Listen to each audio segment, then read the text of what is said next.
Boa noite. Comerciantes fazem protesto no Alecrim e fecham ruas.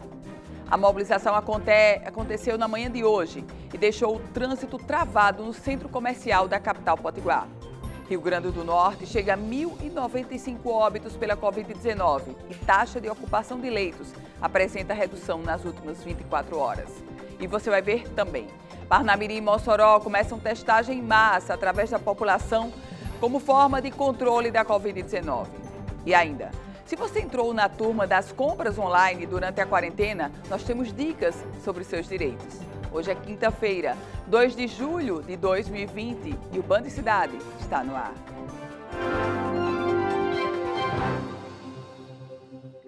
A luta para controlar o avanço da Covid-19 continua por todo o Rio Grande do Norte. Hoje teve início as testagens em massa, através de um drive-thru no município de Parnamirim. Os testes rápidos são para idosos e pessoas com comorbidades. O drive-thru para testes rápidos teve início às 8 horas da manhã desta quinta e segue até a sexta-feira, no Laboratório Central em Parnamirim. Elas estão sendo realizado o teste aqui, elas estão fazendo esse percurso, aqui a volta no laboratório, recebendo o teste do outro lado. Ao todo, serão aproximadamente 1.000 testes, dividido entre os 2 dias. A iniciativa tem como público-alvo idosos acima dos 60 anos e pessoas com comorbidades. Para realizar o teste, uma das exigências é que seja morador de Parnamirim, certo?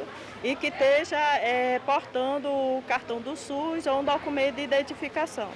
Um outro protocolo adotado aqui no drive-thru de Parnamirim são os testes rápidos para os pedestres. Quem chega aqui no local é encaminhado para dentro do laboratório para realizar o exame.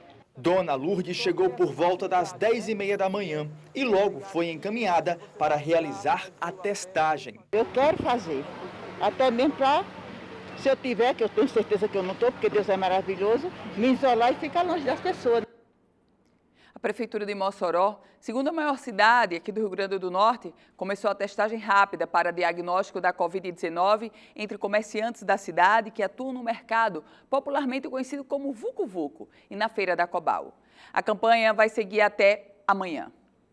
As duas iniciativas, tanto da Prefeitura de Parnamirim quanto da Prefeitura de Mossoró, são extremamente legítimas. No caso da Prefeitura de Parnamirim, me chamou a atenção o cuidado, o zelo que ela teve em não só oferecer o serviço do drive-thru, mas também para aquelas pessoas que não chegam de carro, mas estão integrando os grupos de risco, essas pessoas também terem acesso aos exames, ao teste rápido. É bom lembrar que é com essa testagem rápida que os gestores públicos conseguem fazer o isolamento daquelas pessoas assintomáticas e assim evitar a proliferação do contágio do SARS-CoV-2, o vírus do novo coronavírus.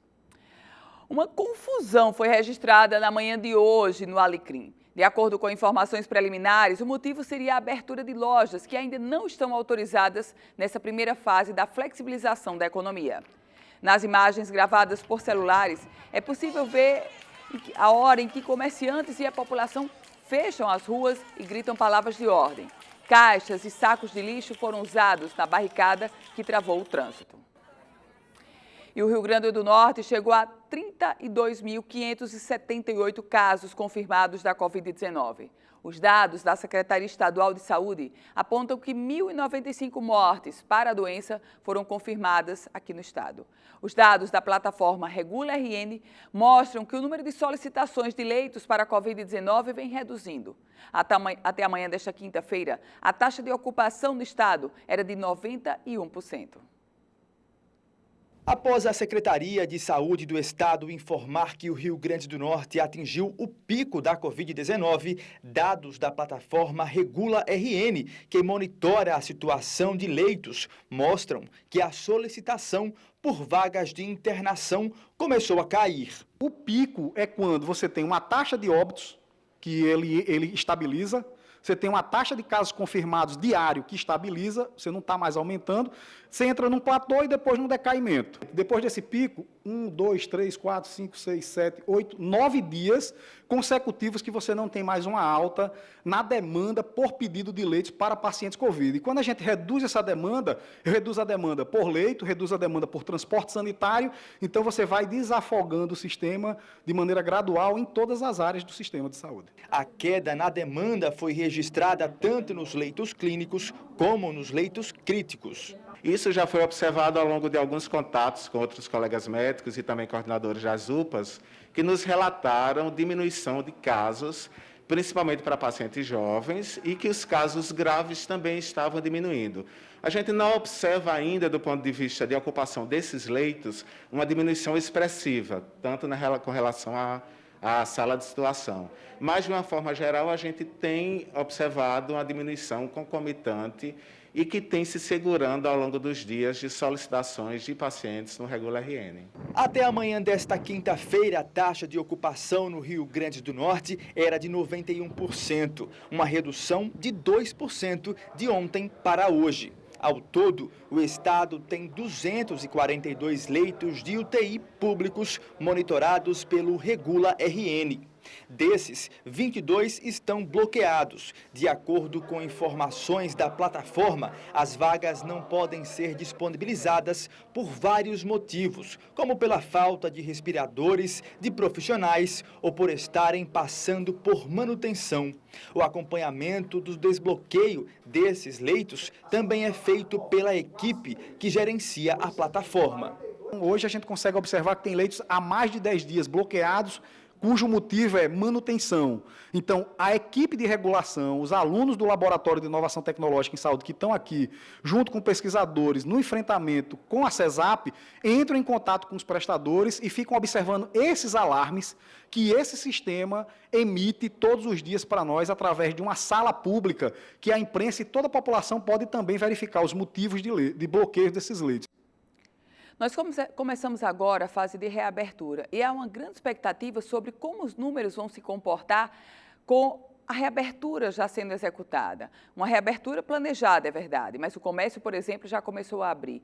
E nesse contexto, os números que chegam da redução da transmissibilidade e, sobretudo, da redução da pressão sobre leitos de UTI e leitos clínicos de uma forma geral, isso alivia um pouco. Mas a vigilância da população é essencial. É fundamental que cada um de nós continue adotando todos os cuidados necessários para prevenir o novo coronavírus. E você sabe exatamente quais são.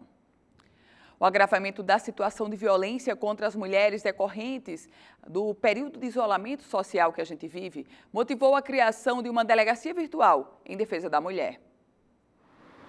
Sancionado pela governadora Fátima Bezerra, o projeto de lei que criou a Delegacia Virtual da Mulher no Rio Grande do Norte tem como objetivo conter o avanço das agressões contra a mulher no estado, especialmente durante o período de isolamento social devido à pandemia do novo coronavírus. A Delegacia Virtual de Atendimento à Mulher está funcionando no site da Polícia Civil. Ela vai encontrar um banner, Delegacia Virtual da Mulher.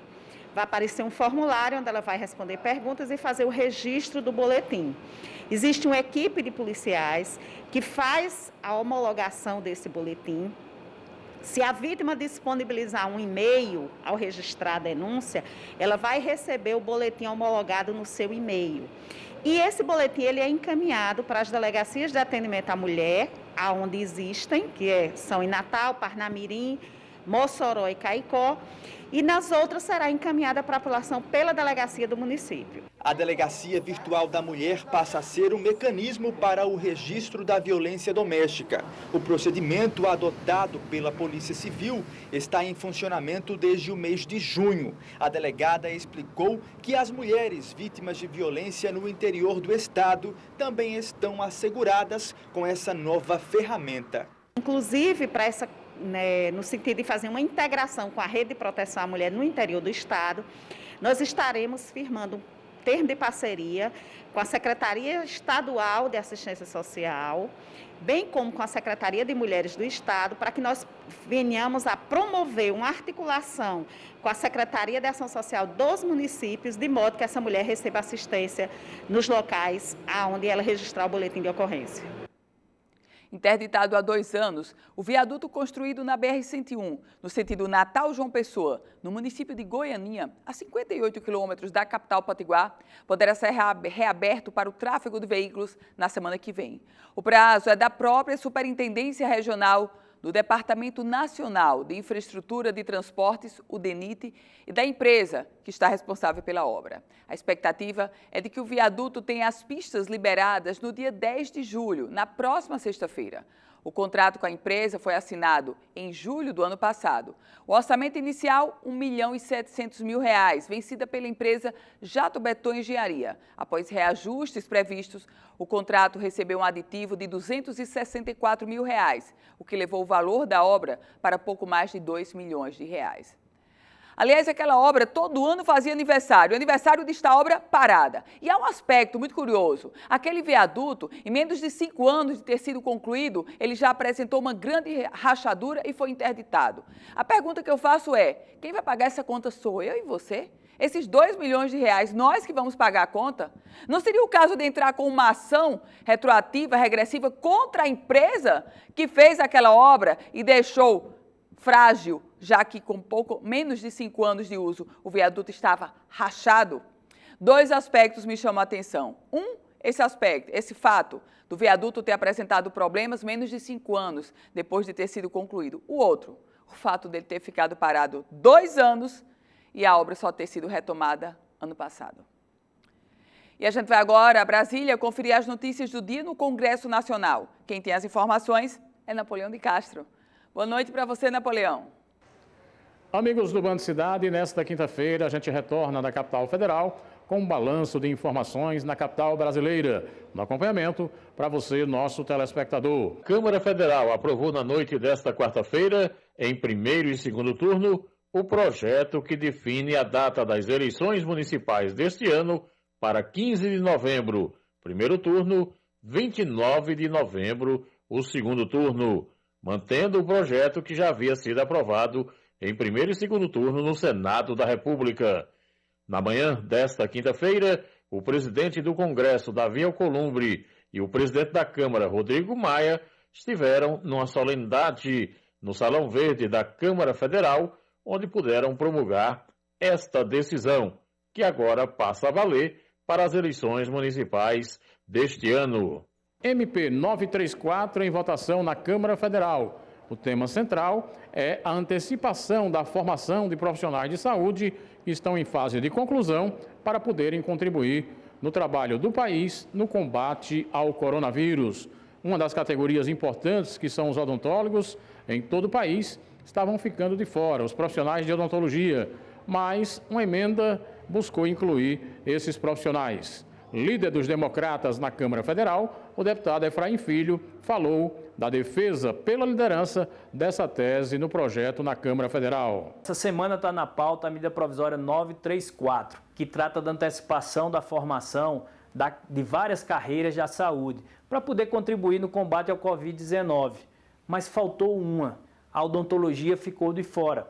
E a professora Dorinha fez um destaque para que todos os estudantes de odonto possam também ter a sua formatura antecipada e assim estarem disponíveis para o serviço público, para o mercado, para contribuir com a sua comunidade. E eu, como líder dos democratas, já assumi o compromisso de assinar o destaque da professora Dorinha para inserir você, estudante de odontologia, nessas carreiras que serão antecipadas. Líder Efraim Filho sobre a MP 934, que antecipa a formação de profissionais de saúde que estão na conclusão de curso.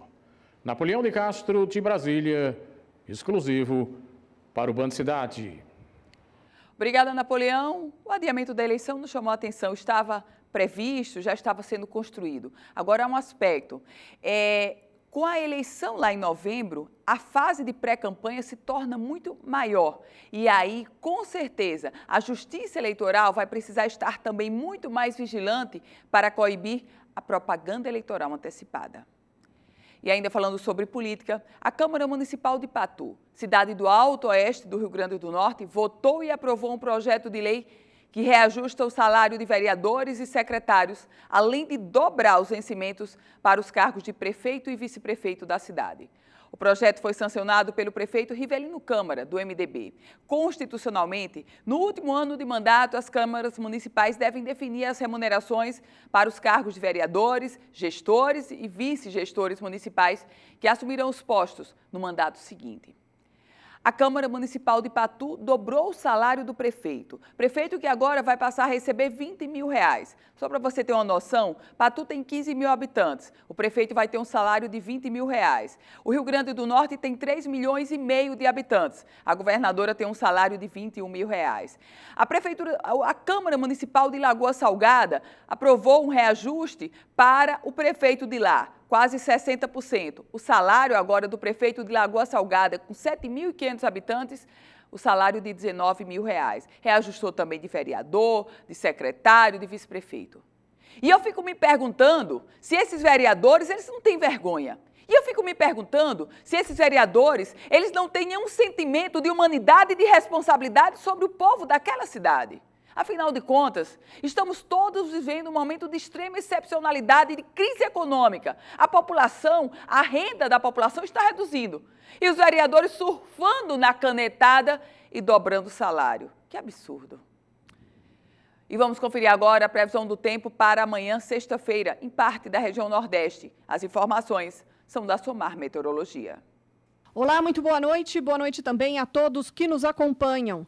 A chuva ao longo da costa do Nordeste segue bastante fraca e localizada em relação aos últimos dias. Em São Luís do Maranhão, a sexta-feira terá algumas pancadas de chuva e ainda assim a máxima chega aos 29 graus. Em Teresina só tem previsão de chuva entre o domingo e o início da semana que vem. Amanhã, sexta-feira, vai ser de sol entre poucas nuvens, com máxima de 33 graus.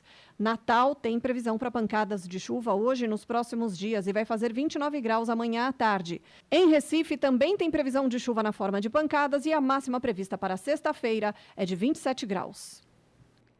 E no próximo bloco, eu recebo para uma entrevista via Skype Fátima Raquel Moraes, vice-reitora e integrante do Comitê Covid-19 da UERN. O Band Cidade volta já.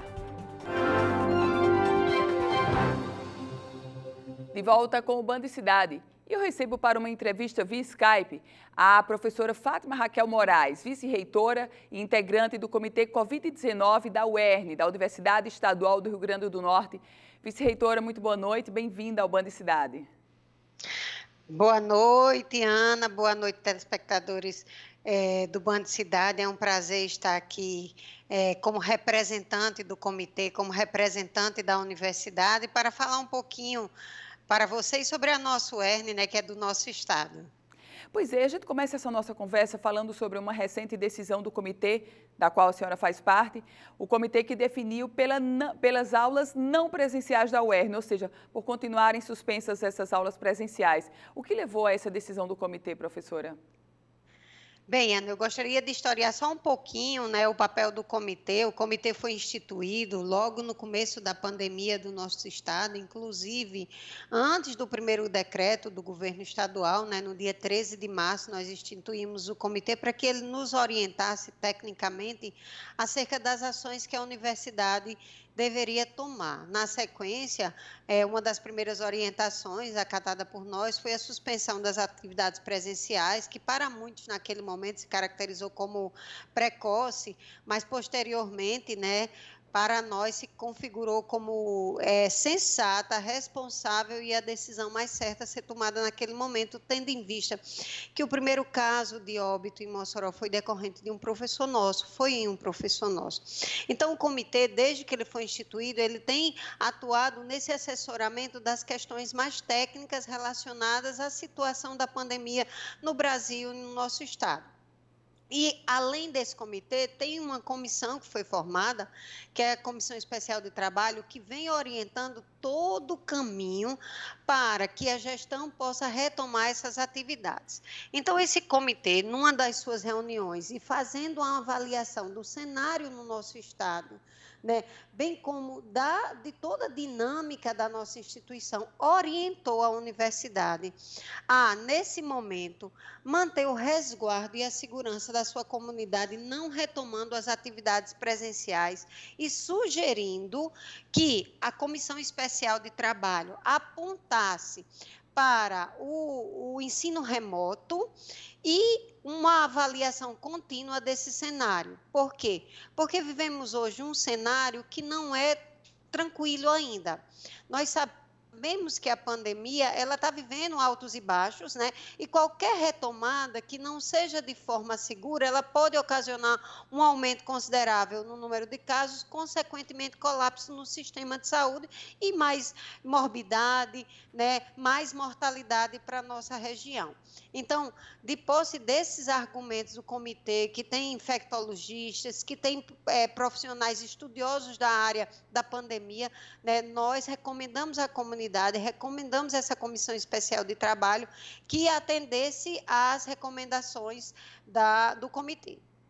Nesse contexto, professora, como é que estão ocorrendo as aulas remotas da UERN? Em todos os cursos elas estão ocorrendo? Há alguns que não foram implementadas? Qual o cenário?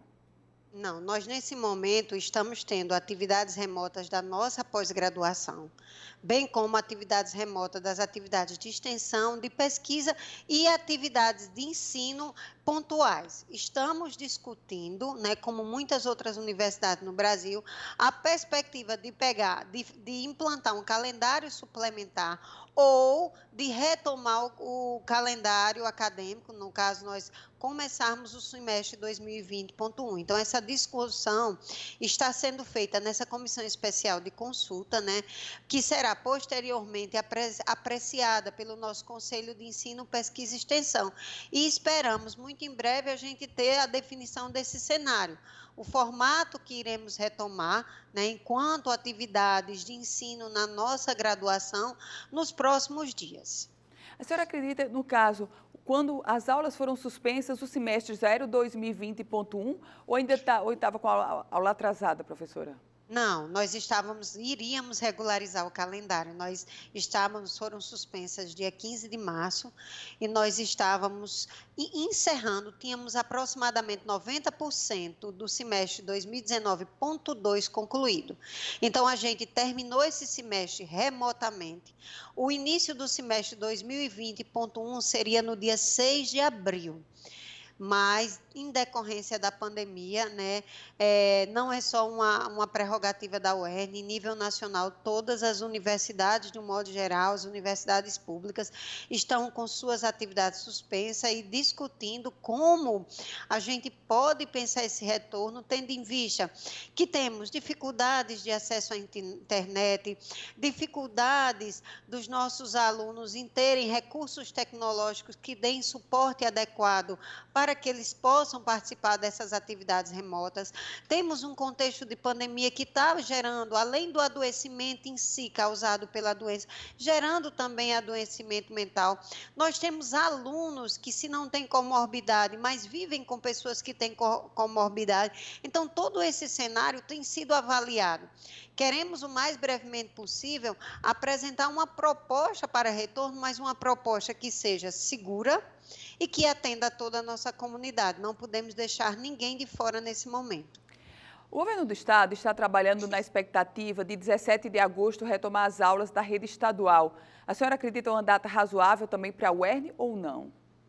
Na verdade, nós fazemos parte desse grupo, né, da rede de ensino, né, foi inclusive uma sugestão de todo o grupo, né, que é uma comissão com aproximadamente 25 pessoas que atuam nas diversas redes do estado, e nós estamos enquanto universidade, né, foi uma data pensada por nós, mas reforço, essa data de 17 de agosto já foi adiada em diversos momentos, tudo vai depender do contexto. E ainda reforço mais, como a educação gera um grande aglomerado, por exemplo, a UERN, à noite, no campus central, tem aproximadamente 3.000 pessoas circulando. Então, essa aglomeração faz com que, pensando na segurança do nosso público, a gente tenha um cuidado especial, um olhar mais atento para essa situação, né? Porque é mais difícil o controle dos contatos, é mais difícil o controle das pessoas nesse contexto. Imagine se na educação superior, que lidamos com adultos, a gente se preocupa com essa questão dos espaços, de garantir a segurança da nossa comunidade. Imagine na educação básica, que a gente lida com crianças que estão acostumadas a esse contato mais perto, mais próximo. Professora Fátima Raquel Moraes, vice-reitora da UERN, muito obrigada, professora, uma boa noite para a senhora. Eu que agradeço, obrigada, Ana, boa noite, telespectadores, boa noite, Ana. Boa noite. E o Band Cidade vai para um breve intervalo, a gente se encontra em um minuto. De volta com o Band Cidade. Se você faz parte da turma que, durante a quarentena, ampliou as compras pela internet, saiba que algumas regras para compras online mudaram. A matéria é assinada por Felipe Peixoto. Artigos esportivos, tênis, balança culinária, livros, materiais de limpeza e até compras do supermercado. Tudo isso a Cláudia comprou pela internet. O supermercado está aberto, mas eu não tenho coragem de ir para dentro de um supermercado agora, né? Então começamos a fazer as compras todas online. Mas a facilidade na hora da compra não é a mesma quando é preciso trocar ou devolver. A maioria das empresas pede que o cliente leve o produto pessoalmente até os correios para fazer a devolução, o que vai contra a ideia de consumir sem sair de casa. Esta empresa, que vende pelo site mais de 4.000 peças de roupa por dia, coleta na casa do cliente os produtos que ele quer trocar. Então, isso foi algo bem positivo. As clientes ficam mais seguras para comprar. Algumas lojas estão oferecendo um prazo de até 90 dias para trocas. Por outro lado, as regras gerais de devolução foram alteradas durante a pandemia. O Código de Defesa do Consumidor garante 7 dias para o cliente que comprou online se arrepender e pedir o dinheiro de volta sem precisar alegar nenhum motivo. Mas esse direito foi suspenso para remédios e alimentos perecíveis até o dia 30 de outubro. Se houver defeito ou atraso na entrega, o consumidor pode pedir o dinheiro de volta independentemente do tipo de produto. O consumidor, ele continua tendo preservado o seu direito de reclamar dos produtos que são entregues fora do prazo, não foram entregues aptos a serem utilizados pelo consumo. E o Band Cidade fica por aqui. Boa noite para você.